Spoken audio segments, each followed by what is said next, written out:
I think that music is, the songs that I liked are the ones like, maybe the song's not even necessarily emotional, but like the performance of, the singer or whatnot. Or like there's this moment that happens where I'm like, oh man, like that's so good.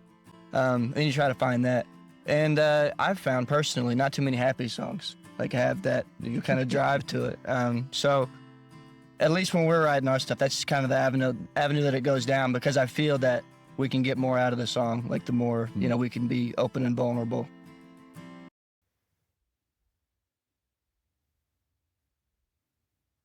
Welcome to Curious Goldfish, a podcast community where music and curiosity come together through interesting conversations with the music makers of our world. I'm your host, Jason English. You can find Curious Goldfish on all the major podcast and social media platforms. And of course, we have all of our content on our website, curiousgoldfish.com.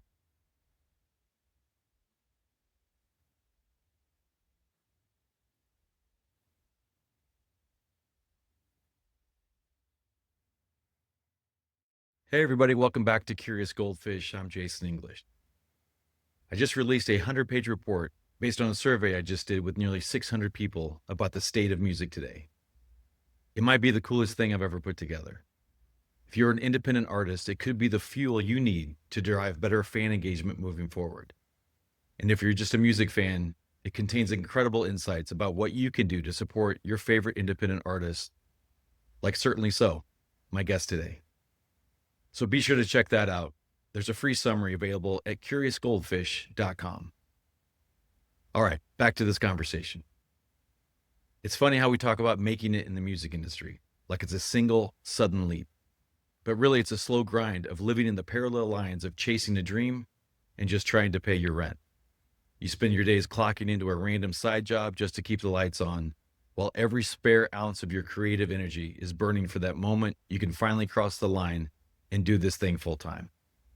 Today's guests are sitting right on that exact precipice. So those guests make up Certainly So. It's Colby, Tanner, Zach, and Chase.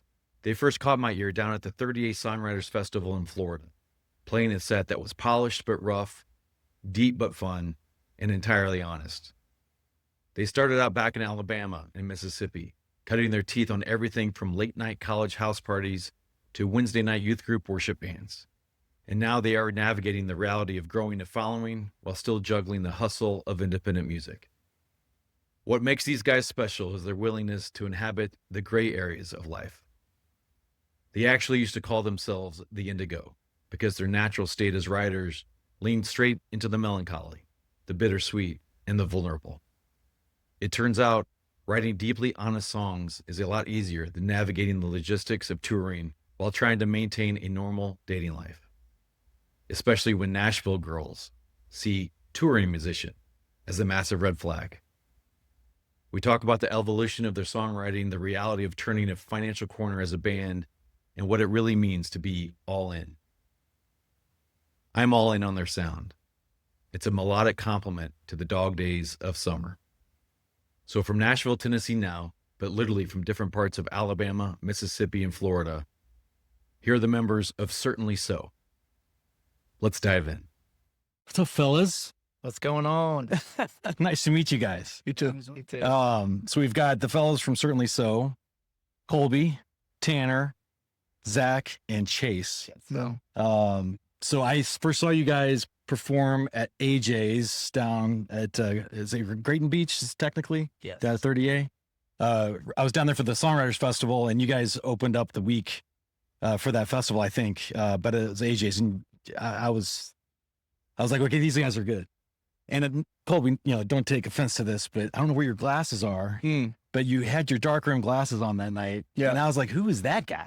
Yeah. Because you don't really have the musician vibe with those glasses on, but man, it's so good. Yeah, I wear those out of partly fear and partly because, they're color glasses so you can see, through that prism, through that realm. Oh, you so can see I it. got some red ones, yellow ones, Oh, blue damn. ones. That night was the blue ones. Yeah. And that was a really fun night. Yeah. No, you guys sounded so good. So I really appreciate y'all's time. It's a big week for you guys because you guys have a big gig this weekend at the Bourbon and Beyond. Yes. So you guys, that's a good lineup. Is that probably one of your biggest assignments? or gigs, if that's what you call it? I would say so. It's definitely the best slot we've had at a major festival. We've played Shaky Knees and 420 Fest, but this slot we have this weekend at Bourbon Beyond is the best one for sure. Yeah. And in terms of like the headliners that are involved with this festival, I'd say this is probably our biggest show to date, just in terms of like being on the big stage, quote unquote. Yeah. So how does the preparation for that work for you guys? Like, I think you have 30 minutes. So do you know, you got to get the set list dialed in, right? Mm-hmm. How much more preparation do you guys do for something like this versus, normal show? We've rehearsed the past 3 mornings. I don't know. It's a 30-minute set, so we've run it, I think, twice each day, and gone through and just tried to break the cobwebs off and then get it sounding better than it ever has. Yeah, I don't know. Pretty standard though. Yeah. Yeah. All right. Is it any new songs, or are you going to go to your your tried and true? Yeah, with it being a 30-minute set, definitely try and Yeah. hit them with the bangers. The bangers. Yeah. Okay. Yeah, Catch some attention. I'd say we typically rehearse for anything we're going to do, but this one is kind of weird because we just have one show for 30 minutes. It's like Yeah. when we rehearse for a tour, Yeah. we'll maybe rehearse once because then you're going to play a bunch of shows in a row and you Yeah. get better at it. But with this one, it's like you got one shot. Yeah. So we've kind of been a little more proactive about it. Who are you guys excited to go see that you may haven't seen there? To be honest with you, it's all about opportunities to do things you might not ever get to do. Okay. We're going to see Benson Boone on Thursday night. All right. Good. You're never going to get that chance, and I'm going to say that we did it. And I'm going to do a front flip during our set. Once I see him do it, he'll give me the confidence. Yeah, well, yeah, we'll see. All right. Definitely the front flip. All right. So Colby was with Benson Boone. Anybody else have anything? I'm excited to see. Well, there's a lot of bands I'm excited to see again that I've seen before, but Yeah. I think I'm really excited to see the Alabama Shakes Yeah. because I've never seen them and I'm a huge fan. But it's like they've been off the scene for a while, and yeah, we'll try to see if they're still bringing it. Yeah. Well, good. All right. So take a step back. You guys grew up together. Is that right? Mhm. And then you met the other two at Mississippi State. Yes, Is that they right? they grew up together, Okay. So you guys grew up Sorta. together. and Okay. we grew up together. Okay. And yeah, Okay. How did you guys meet in Starkville? I was thinking about that because I was in Starkville this past weekend. How did we meet? I told when we walked by the cigar lounge, I was like, "This is where I met Chris Crutcher," because we were like playing a show out in front of Dalton Healy's cigar lounge, which is no longer there. Yeah, I went to like a New Year's Eve party and met Dalton, who played drums, and I played like there was a jam session. So I played bass, and he was like, "Oh, we need a bass player. I'm in a band. We have like a gig in a couple of weeks or so." And I went to the rehearsal, and Tanner was there, so that's how I met Tanner.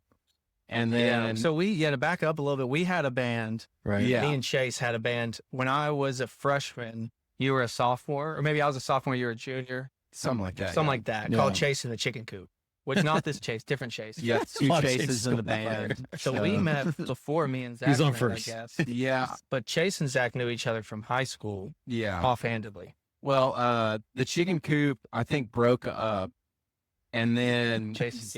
and then Zach got a house with a like great rehearsal space, and so we were just jamming there, and it all just a new band was formed. I think we probably did meet over at that jam spot where y'all were. Yeah, that was it for sure.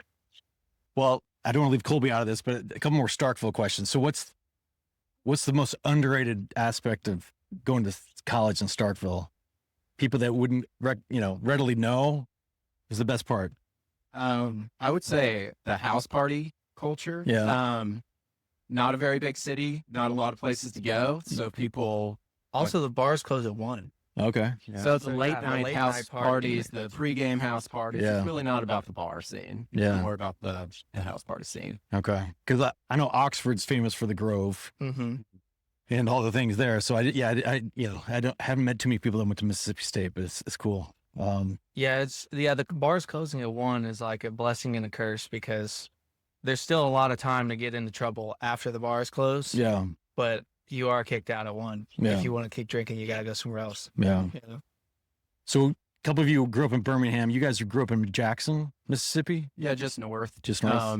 In Madison. So tell me about how much the like Southern rock and the Southern music culture influenced you guys individually, and then when you guys started to come together to form what is the sound of Certainly So. Is it just natural, or is it thoughtful and intentional? I mean, it was always like country music around anywhere you go, and Southern rock, classic rock radio stations. And I mean, yeah, it was everywhere in Mississippi for sure. So I guess it's just a natural influence. Yeah. Yeah, I'd say our sound is very natural. We didn't really put a very conscious effort into making it sound like this or that or anything. This is truly just what we sound like, and we embrace it, you know, because it's a big variety, and that's what makes us who we are. Is we don't really box ourselves in. Yeah. How much did any of you guys grow up in the church playing gospel tunes and Yeah, For things like sure. that? That's Yeah. how I learned how to play guitar, because I had a guitar, and then I was going to like this new church, and they said that they needed a guitar. They didn't have a guitar, or I guess a guitar player. And I said, I have one I can let y'all borrow. And they thought it meant that I could play. And I couldn't really play. Like, I knew like 2 things. No way. And Yeah. so then we had to go, and that's, they had the paper with the chords on top of the, Right. and I was like, what's a E7? And so, yeah, I started learning that way, personally. And then Tanner was always doing the church stuff too. Is he? Yeah. Yeah, He I was played always in the killing church it, band. music-wise before the church Yeah, stuff. back in the day, I played guitar and I didn't sing, and Colby sang and he didn't play guitar. Oh, wow. And then eventually he learned to play guitar and I learned to sing, and we got where we are now today. But yeah, back then we were both in the church band. I played in the youth group, like sang and played guitar. Colby played youth group. That was just kind of the thing. That was like the Wednesday night thing, was Wednesday night youth group. Right. You know, there's nothing else to do in small town Alabama. So your last album, I think, is called Probably Not, came out almost a year ago, and you have a couple others. I guess what's next? You guys have a bunch of songs teed up, and then I'm actually interested in songwriting. Do you guys all contribute to the songwriting, or is it kind of single threaded through, one of you? Yeah, well, in the past, I guess we can back up to like when we were first starting the band.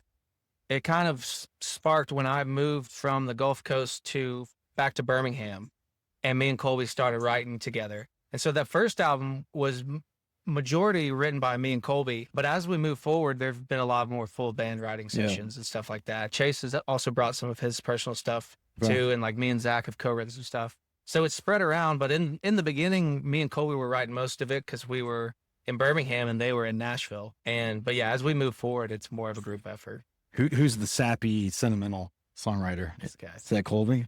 All right. Sure. A little bit. All right. So tell me about that, Colby. We got a new We're- song.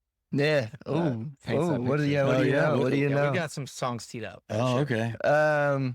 I think that music is the songs that I liked are the ones like maybe the song's not even necessarily emotional, but like the performance of the singer or whatnot, or like there's this moment that happens where I'm like, oh man, like that's so good. And you try to find that, and I've found personally not too many happy songs like have that you kind of drive to it. So at least when we're writing our stuff, that's kind of the avenue that it goes down, because I feel that we can get more out of the song, like the more, we can be open and vulnerable. Or we allow ourselves to be vulnerable too when we're Yeah. writing. Well, because I think like a place like AJ's, right? It'd be easy to get away with like pickup trucks and beer cans and, kick back your boots and stuff like that. So that's cool that you guys are like, evolved a little bit more than that. Mm. Right. Yeah. A little bit at least. No, the original band name was the Indigo, and we kind of named it because like everything we wrote was we felt like it was indigo in style and in feeling. It was kind of melancholy. There's always a bittersweet aspect to the stuff that we write. And when we were working on Probably Not, we made an effort to make more energetic, upbeat stuff, because like we just kind of wanted to have it for our set, because like the first album, there's not a lot of upbeat stuff. And which is great for listening, and that's what we all usually listen Yeah. to. But when you go to play it live, you want to try and make the crowd move, and and the upbeat stuff helps. But yeah, we always had that kind of sadness, bittersweet sadness. So if you guys are all able to contribute to the songs, is it a co-writing session, or will you, will Chase bring 80%? You guys kind of round it out. Like how How does that actually shape out? Yeah, it's happened all different ways. Yeah. Yeah, any way that it can. Yeah, so we were just in California and we went to Joshua Tree. We got an Airbnb down there to try to finish some of these up. And that was just like, from the beginning for all 3 days we were there, that's like a true co-write. Because it's hard to get everybody together at the same time in the same place and, all that stuff. So we were already on tour. We got the Airbnb and we co-wrote that way, which is really beneficial because we're all in the same room. There's no like getting lost in translation through if he and I write together, if I write, or if Chase has something, we're all in there like from scratch. It's really nice. So it's probably not released last year. What's the timing, do you think, of your next project? Have you guys thought about it yet? Yeah, we're talking about it a lot right now behind the scenes.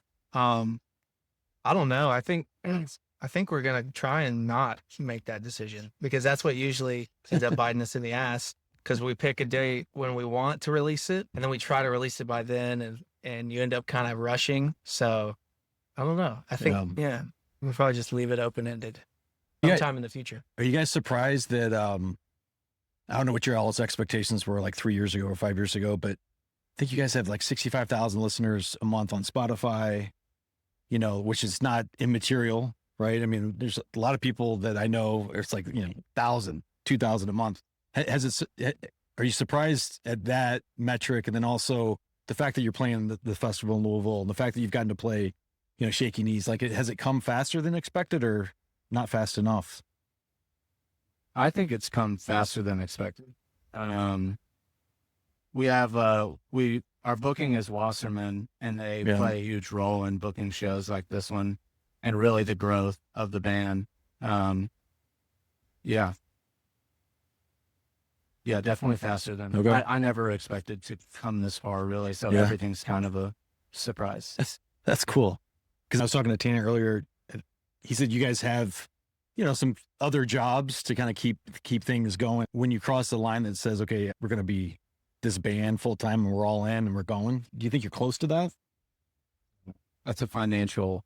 Yeah, it's really financial. If we can look up at the midpoint or end of the year and feel like we've made enough to where we can only do this, then we'll say we did it. Yeah. Because we put so much effort into this band that is not financially compensated. And that's why we do have the side jobs. It's like, it's really just a financial matter whether we can do this, go all in on this or not, because we all feel like we're all in on this anyway.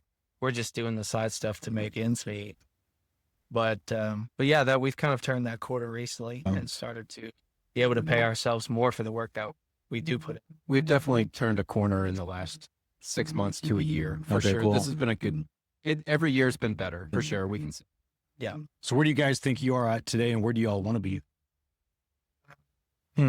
Well, today we're playing at 2:30 on the third biggest stage at Bourbon Beyond. Hopefully in 5 years, we're playing at 7 p.m. on the biggest stage. You know, I think we all have those hopes and dreams of, like kind of like Chase said, like things have just been getting better.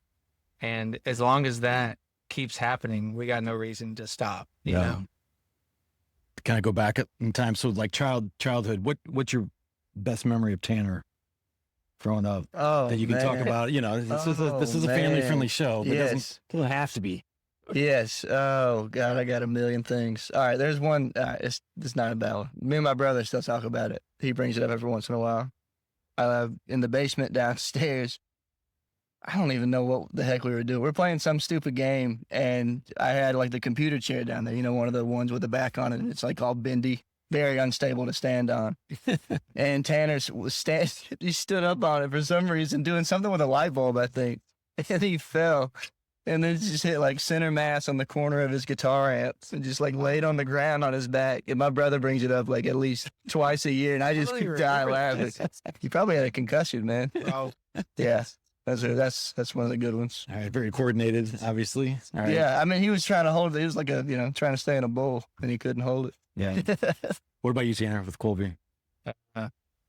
Man, I don't even know. The only thing, this isn't like a big like happening moment, but I just remember like when we first started to become friends, I would go over to his house and we would sit on the couch and watch VH1 Countdown to music videos and stuff. And like we were into Fall Out Boy back then. Oh, nice. And like I remember like the Hoobastank would come on and we would just be like, turn this off. Like, get this Hoobastank out of here.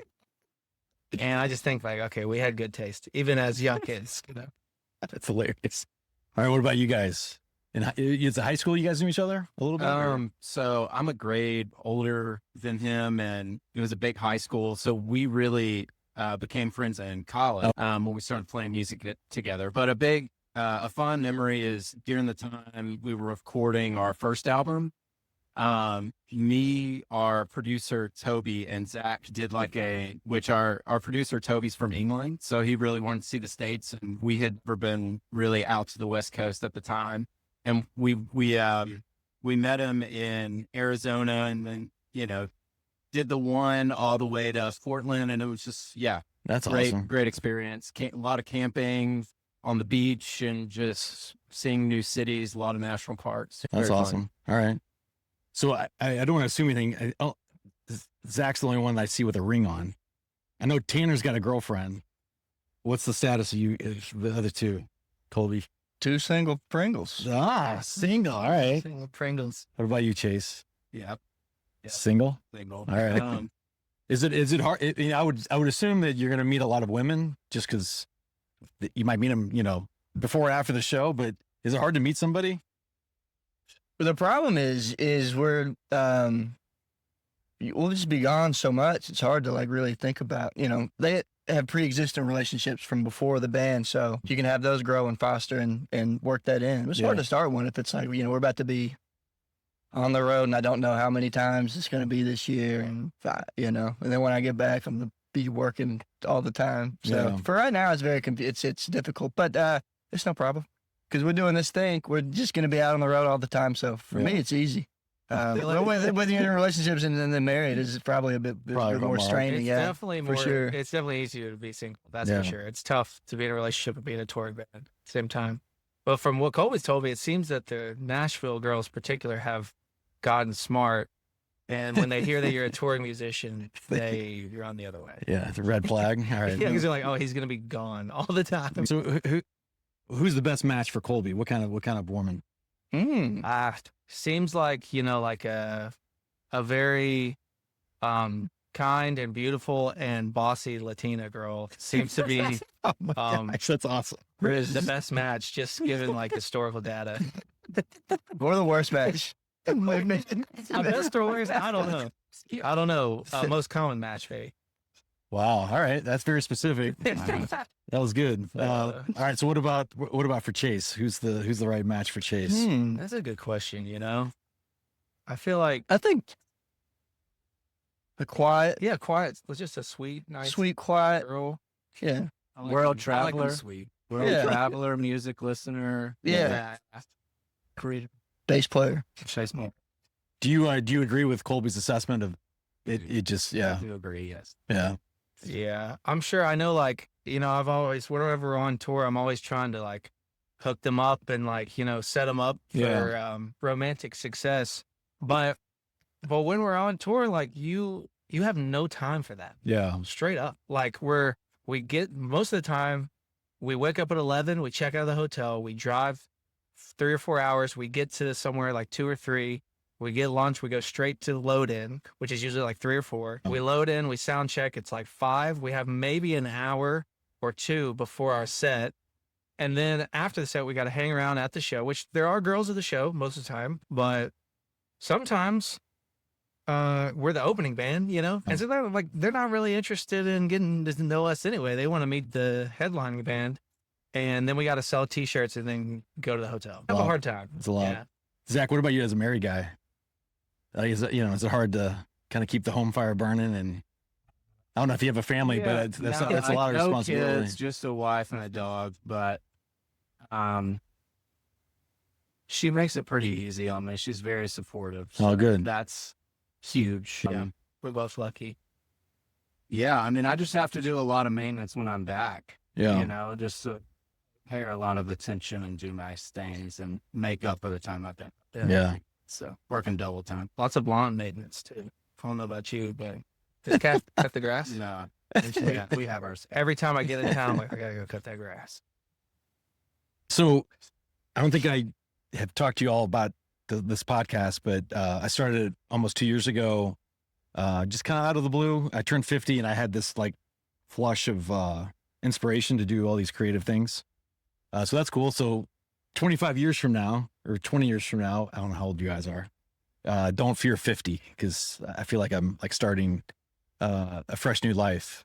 But a thing that I've realized is, curiosity is really important, like in corporate world and relationships with the bossy Latinas or whatever. And so I ask everybody this because I'm fascinated what's on people's mind when they wake up. So Chase, I'll start with you. So he has the benefit of hearing the other answers, but I'll ask each of you, like, what are you most curious about?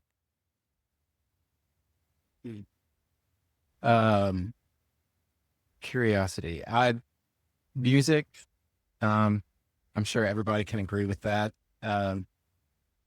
Love to find new music, love to see new music, always curious, like, gear-wise, anything going on like that. I love to travel. I like history. Okay, that's good. All right. Zach?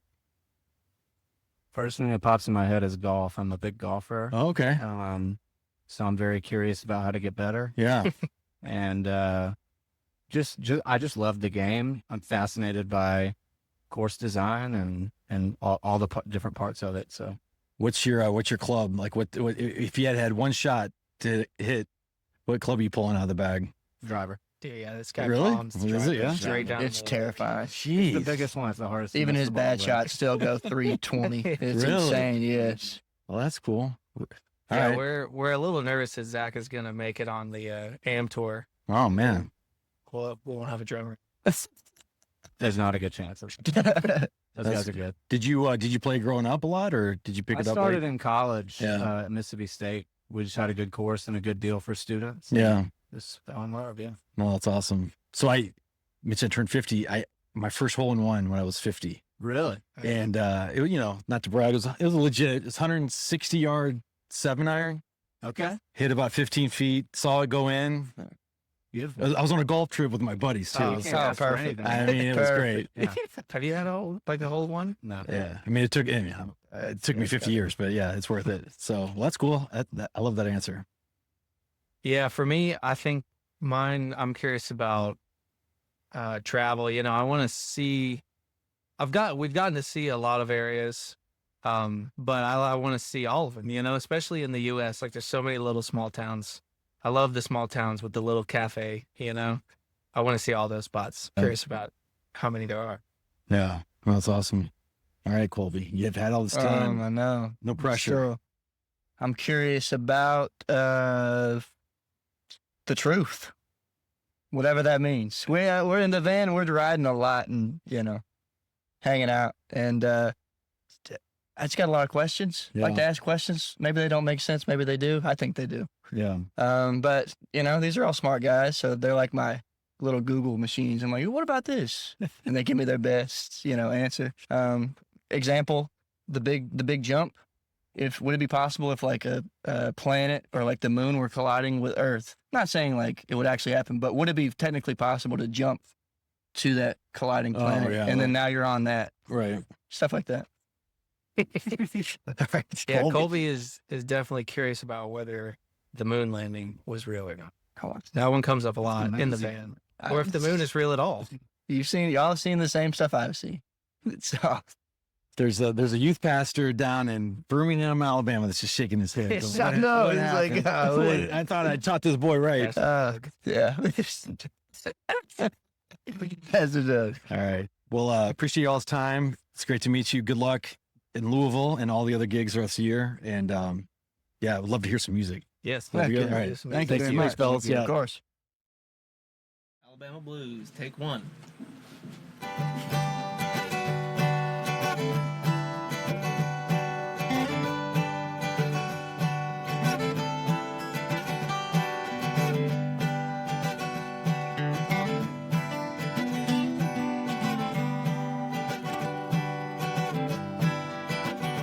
Well, I love you.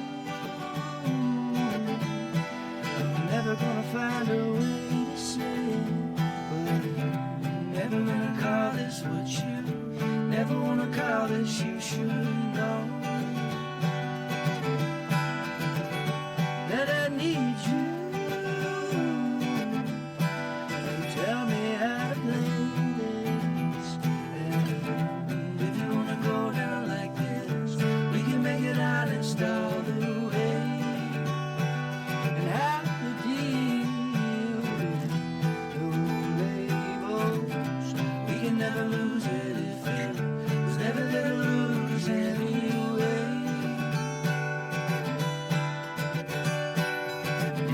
I don't think about it often, but baby, when I do, well, I'm thinking about you.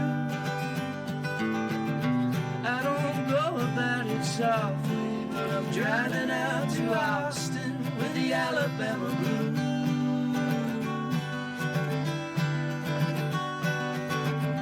If you wanna go down like this, we can make it honest all the way.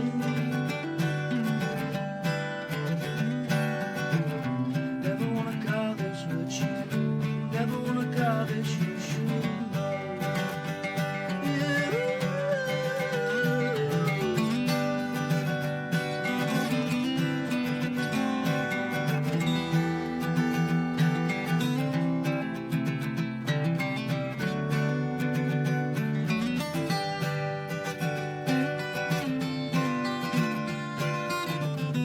I don't think about it often, but baby, when I do, well, I'm thinking about you. I don't go about it softly, but I'm driving out to Austin with the Alabama blues. I don't think about it often, but baby, when I do, I'm thinking about you. I don't go about it softly, but I'm driving out to Austin with the Alabama blues.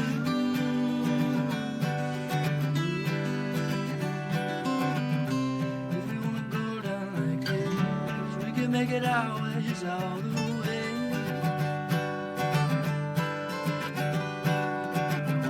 Never wanna call this what you never wanna call this. You should know.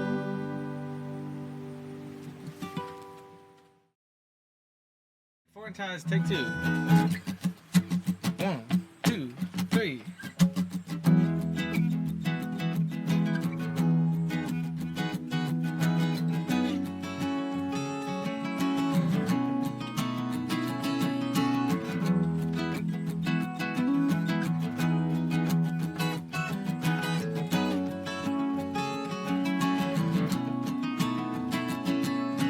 So, you think you know it all, wrapped up in your palm, you see it framed up on the wall. Too late to recognize, stuck in your foreign ties again. You never had a second thought of bigger dreams. You're jumping out the nest. It's too late to confess you're scared. Just take it as it comes. 'Cause when you're having fun, it's a game of zero sum. Stealing from your future self only dreams of what it was to be young.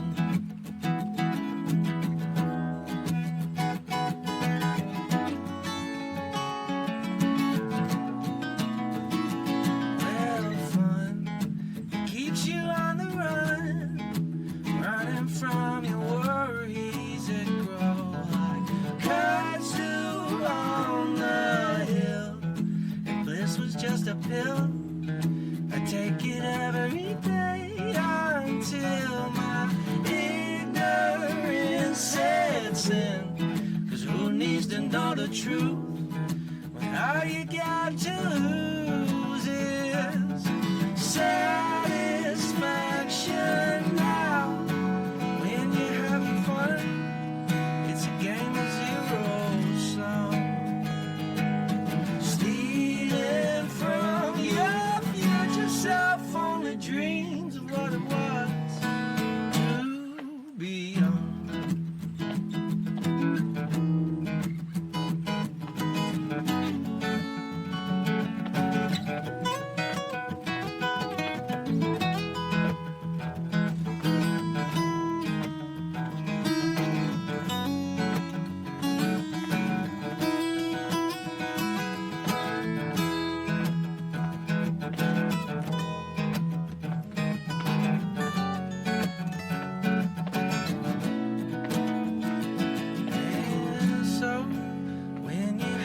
fun. It's a game of zero sum. Stealing from your future self only dreams of what it was. And happiness only takes what it wants to. From your future self only dreams of what it was. And happiness only takes what